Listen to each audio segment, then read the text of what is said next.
내년부터 시세 9억 원 이상 아파트의 공시가격이 큰 폭으로 오릅니다. 고가 아파트를 소유하고 있다면 앞으로 보유세를 더 많이 내게 되는데 이 내야 할 세금이 얼마나 더 늘어나고 또 부동산 시장에는 어떤 영향을 미칠지 취재기자와 함께 자세히 짚어보겠습니다. 김정현 기자 나와 있습니다. 자, 김 기자, 네. 사실 공시가격을 올리겠다는 건 예전부터 정부가 발표했던 내용인데 이번 대책은 뭐가 다른 겁니까? 네, 공시가격은 보유세, 상속세 등을 산정하는 기준이 되는데요.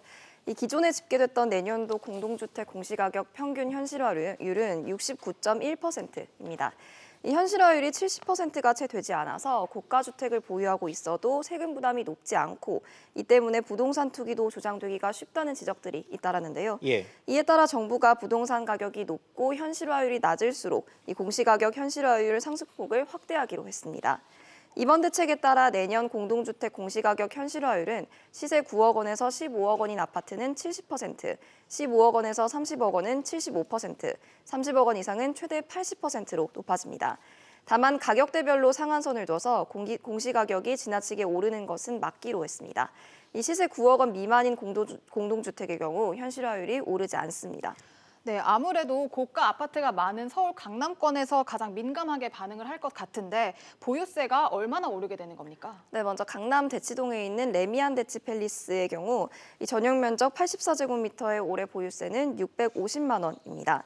시세를 최근 팔린 30억 원으로 두고 현실화율 80%를 적용하면 내년 공시가격은 24억 원인데요.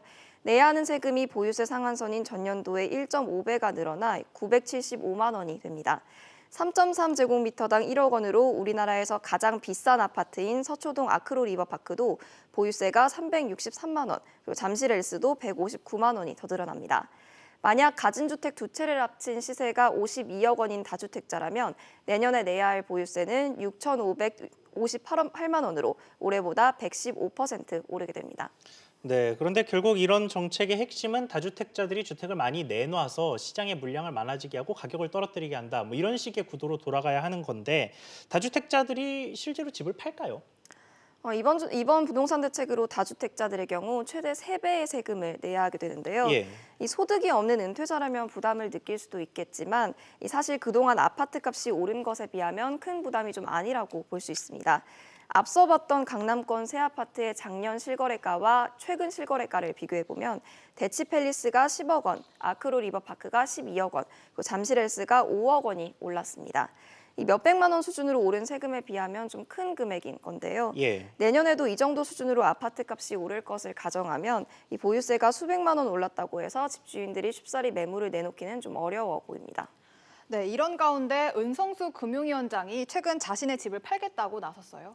네, 그렇습니다. 은 위원장은 현재 서울 서초구 잠원동과 세종시에 각각 한 채의 아파트를 보유하고 있는 다주택자인데요. 은성수 금융위원장은 어제 취임 100일 기자간담회에서 현재 보유하고 있는 집 2채 중 세종시에 보유한 주택 한 채를 팔겠다는 의사를 밝혔습니다. 지난 16일 새 부동산 대책이 나오면서 청와대가 2채 이상의 집을 가진 고위공직자에게 한 채만 남기고 모두 처분하라고 권고한 데 따른 건데요.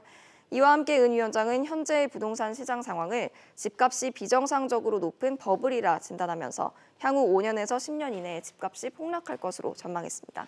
네, 김 기자 이야기 잘 들었습니다.